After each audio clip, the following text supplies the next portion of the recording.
Hello, আমি রাজ। তো অবশেষে রণবীর কাপুরের রামায়ণ সিনেমার অফিসিয়াল ট্রেলার কিন্তু আজকে কিন্তু মুক্তি পেয়ে গেল। তো কেমন ছিল এই ট্রেলারটা? তো এই ট্রেলার নিয়ে যদি কথা বলতে হয় তাহলে সবার আগে কথা বলতে হবে রণবীর কাপুরকে নিয়ে। তাকে এখানে যেভাবে প্রেজেন্ট করা হয়েছে, তাকে দেখলে কিন্তু মনের ভিতর অন্যরকম একটা শান্তি লাগছে। যে রণবীর কাপুর এই ক্যারেক্টারটা প্লে করছে, এটা কিন্তু আমার কাছে বেশ ভালো লাগছে। কারণ তাকে দেখতে কিন্তু একেবারে রামের মতো লাগছে। আর এই সিনেমাটা কিন্তু রাম এবং সীতাকে নিয়ে। তো এখন দেখা যাক পুরো সিনেমাতে তাকে কিভাবে প্রেজেন্ট করে।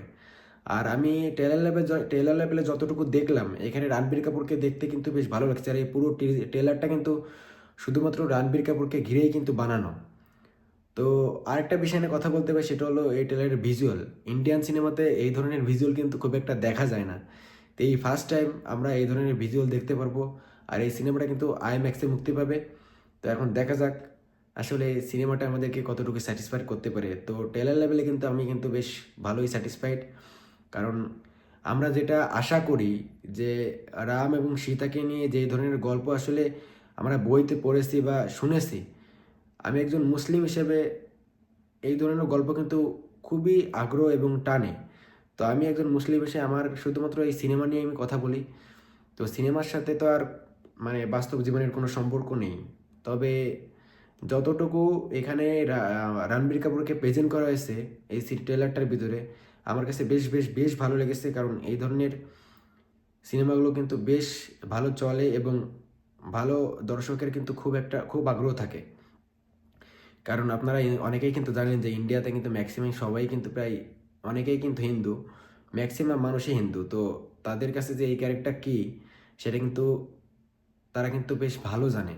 তো এই ধরনের ক্যারেক্টার যদি সিনেমা হলে যদি বড় পর্দায় যদি তারা যদি দেখতে পায়, তাহলে তো আর কোনো কথাই নেই। তো যাই হোক, ট্রেলারটা আমার কাছে কিন্তু বেশ ভালো লেগেছে। আর এখানে আরেকটা বিষয়, সেটা হলো এই ট্রেলারের ব্যাকগ্রাউন্ড মিউজিক।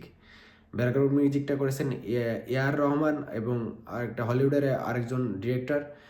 তো তাদের দুজনের কাজ কিন্তু বেশ ভালো হয়েছে। কারণ এই সাউন্ড লেভেলে কিন্তু এখানে কিন্তু কারোর ডায়লগ রাখা হয়নি। তো তারপরেও কিন্তু তারা যেভাবে কাজটা করেছে, মানে অস্থির লাগছে। মানে শুনলে অন্যরকম একটা শান্তি লাগছে আর কি। তো যাই হোক, ট্রেলারটা বেশ ভালো হয়েছে। এখন আমাদের সবারই আগ্রহ থাকবে তারা যেন পুরো সিনেমাতেও যেন আমাদেরকে এইভাবে সারপ্রাইজ করে দেয়। কারণ আমরা কিন্তু চাই যে এমন একটা সিনেমা আসুক যেটা 10,000 কোটি টাকার ক্লাবে ঢুকে যাক। কারণ ইন্ডিয়ান সিনেমাতে কিন্তু এর আগে কিন্তু এত টাকা কালেকশন কিন্তু কোনো সিনেমা কিন্তু করেনি। আর এই সিনেমার বাজেটও কিন্তু অনেক বেশি। এই সিনেমার প্রায় দুটো পার্টে মুক্তি পাবে। তো দুটো পার্টের বাজেট প্রায় 4,000 কোটি টাকা। তো এটা কিন্তু হিউজ একটা বাজেট। তো এটা এটা তুলে আনতে গেলেও কিন্তু এই ধরনের ভিজুয়াল সিনেমাটা কিন্তু খুঁটিনাটির কোনো প্রবলেম থাকলে কিন্তু চলবে না। তো যাই হোক, এই ট্রেলারটা নিয়ে এই ছিল আমার মন্তব্য। তো আশা করি ভিডিওটা আপনাদের কাছে ভালো লেগেছে। আর হ্যাঁ, আপনারা যদি আমার এই চ্যানেলে নতুন হয়ে থাকেন, তাহলে প্লিজ ভাই সাবস্ক্রাইব করে ফেলেন। কারণ আমি কিন্তু আপনাদের মাঝে নতুন, আমাকে কিন্তু সাপোর্ট না করলে হবে না। Thanks for watching.